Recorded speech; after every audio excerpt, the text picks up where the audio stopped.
Okay, very good. It is 6:30.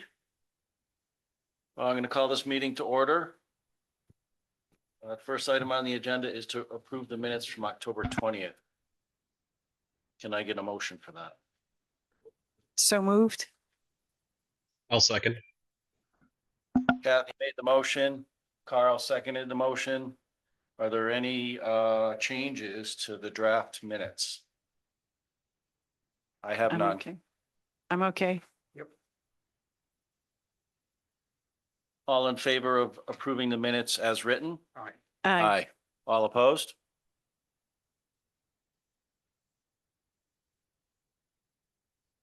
The next item is citizens' comments, and there aren't any citizens here, but if there's anybody on the planning commission that wants to be a citizen at this moment and talk about something that's not on the agenda, now would be the time to do that.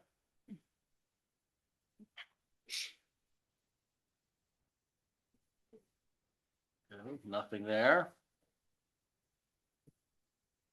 The next item on the agenda is just a status update. I know I spoke at the last meeting about that NDA application that was pending with the state, and there was a meeting on Friday, the 24th of October, where this they call it the Community Investment Board. They used to be called something else, but they've been renamed, and it's folks that look at these sorts of things and then decide whether they think it's a good idea or not. And, so I attended the meeting, and Chester's NDA got approved, which is great news. And even though folks on the screen may not be able to see this, I'll just hold this up. This is the map that we had talked about. And so what you can basically see is everything that's in yellow is going to be part of our neighborhood development area. And that will mean that, and this is largely all parts of town that are currently on water and sewer or have a pretty likelihood of being able to extend water and sewer. And with that designation, we can get some additional funding opportunities and some reduction in Act 250 oversight for housing projects. So it's a good thing, and it will also carry us into as the state. As you remember last time, Jason was here and he was talking about the future land use maps and Act 181. And so this is a little bit of a precursor to that. So the stuff that we've done here lets us sort of take advantage of some of these opportunities before the state's completely done with their regional and state future land use maps. And what this will do is, as we move forward and we seek what we're going to probably be asking for is the Tier 1B status for the part of Chester that is represented within this NDA, then we're sort of greasing the skids and getting ahead of the game on this. So I think it's all good news. It doesn't make housing happen, but it certainly reduces some barriers and may provide some incentives for folks that are potentially considering development to do a project in Chester. So that's a great thing that we got done. So thanks everybody for supporting that. Any questions on the NDA topic? So this doesn't give us Tier 1B status. It does Yeah. not give us Tier 1B status. What will happen is regional planning is, all of the regional planning groups are are basically in line to review their future land use maps with the State Land Use Review Board. And as part of that process, if a town wants to be considered for Tier 1A or 1B status, the select board has to vote on that. So this will ultimately be in front of the select board where they'll be asked to make a decision about whether they want to be considered for a Tier 1A or Tier 1B. And just to kind of remind people of what we discussed at the last meeting, we didn't feel the Tier 1A was really appropriate for Chester. In part of so just to kind of recap, at a very high level, because I may not get all the details right, but I think it's important for folks to kind of keep this in mind when we're talking about tier 1A and tier 1B. So there are some towns that might consider asking for tier 1A status because it basically gives almost like complete, it lifts all Act 250 oversight for housing and commercial development. So one might say, wow, look at what else we could do in town without having the state Act 250 stuff on top of us. However, if you sign up for tier 1A, the municipality has to agree to basically do the equivalent of Act 250 oversight within their town planning and zoning and DRB. So it doesn't really absolve the town from all those regulations, but it basically puts the control for those decisions with the town. On every single project. On every single project. So we felt that was, and I think Julie agreed, that's just a huge burden for a town to take that on. Liability. Yeah, and let's not forget, we're an on the record town. So that makes Right. Chester a little bit different when you think about taking all that on. So tier 1B, on the other hand, is you get sort of the pass on the Act 250 oversight, but only for housing and only for what we're calling missing middle housing, or, it's not really a pass on, second homeowner ski homes. It's a pass on housing in areas that are part of our NDA, and those housing projects have to include, the ability to supply housing for everybody, not just, the people that can afford it. And we don't have to take on the burden of trying to manage all of the other Act 250 stuff that could be business related that might come into the town. So it's really probably the most appropriate status for us to go for. And I think in our last planning commission meeting, when Jason asked the question, how did the planning commission feel about tier 1A versus tier 1B? It was pretty unanimous that we were in favor of tier 1B, and that's important for us to support that, because Jason will ultimately be in front of the select board recommending tier 1B status and saying that the planning commission supports it. So just kind of reiterate that. Okay, any questions on NDA? Okay. The next item on the agenda is what I'm calling the final review. I hope to be the final review of the draft LED sign language. And so Scott was kind enough to go out and take some measurements at the sign at the Springfield Middle School. And so Scott, just for the, for the benefit of everybody here, kind of fill us in on what you found when you went out to look at that sign.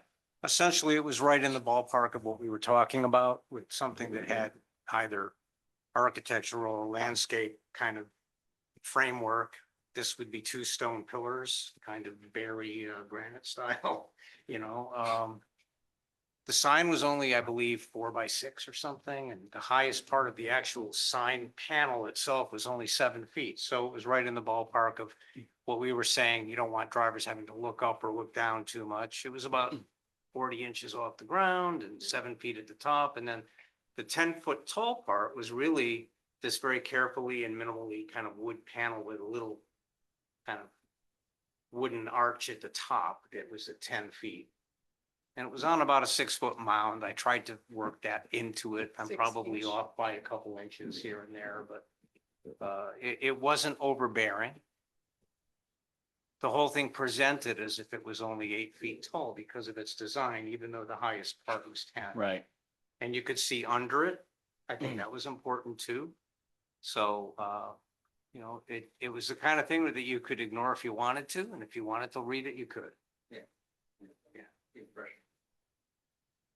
Okay, so that went towards, even though we're kind of going a little bit out of order, that went to an edit that's on the second page under design and mounting standards, item number 5.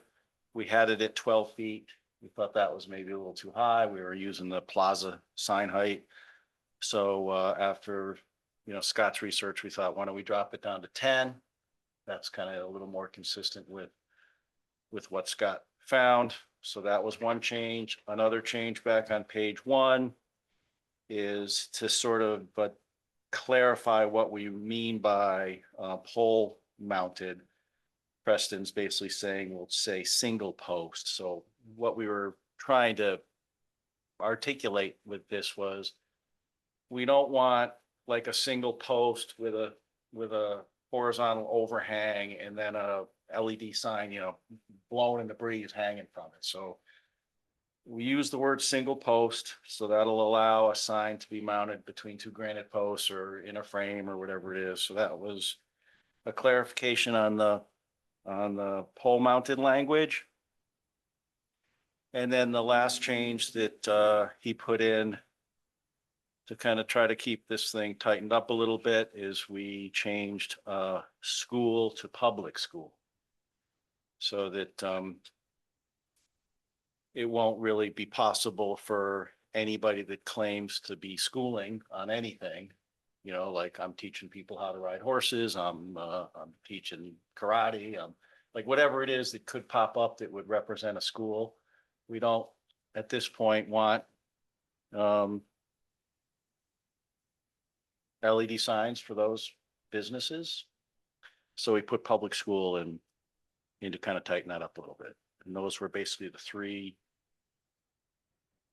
three changes that represent most of the discussion we had in the last meeting. So I'll ask if anybody has any questions or comments about what we've got here. I'm good with it. Yep. Okay. So if there's no more discussion, then I'll ask for a motion to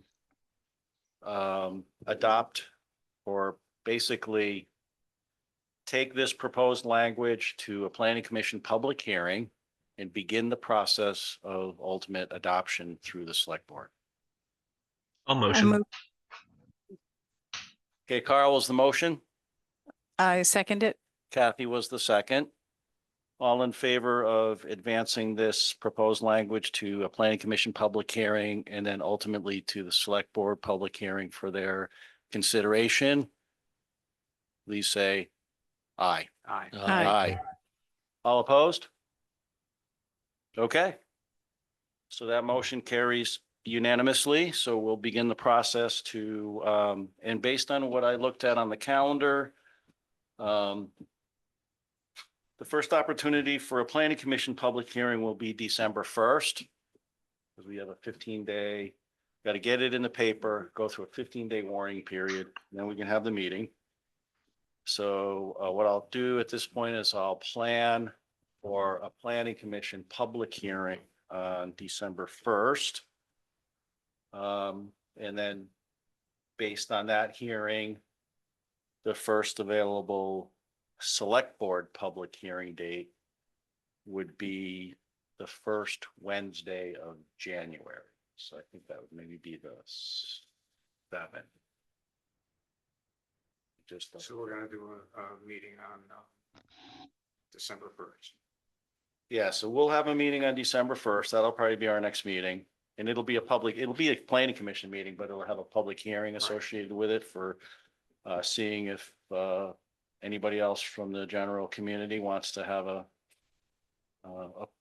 some input on this. And then if nothing earth shattering happens in the December 1st planning commission public hearing, then I think January 7th would be the first opportunity for a select board public hearing.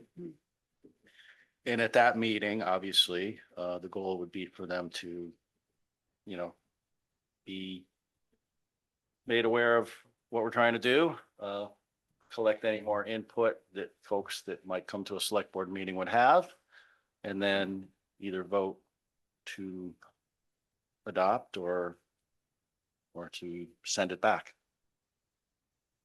So that's kind of how it's going to unfold from here. Does anybody have any questions before we close out the LED sign language topic? Randy, come on up and say who you are and speak into the mic. Randy Miles, Chester, of course. I just want to say thank you very much. I know you all worked really hard and I think you really fine-tuned this in. And I think it'll be a good fit. I know it's something new and was resistant to the town and we didn't want it to get away. And I think you all did a really good job at this. And I thank you all for that. And the school, I know, will thank you for this as well. So, All great right, job. very good. Thanks, Randy. As you know, we got a couple of more steps to go through before it's in the Yep. books, but Oh, we'll, yeah. we'll keep at it. Yep. And I think the language you put Yeah, is really good. yeah, I feel like it's, You sure you came out here and got all that wet that you don't want to talk more than that? It was dry when I went in. I came out. okay, let's see, let me see, wow.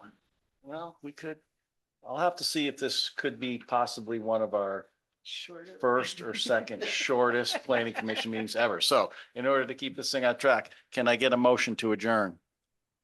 Motion we adjourn. Second it.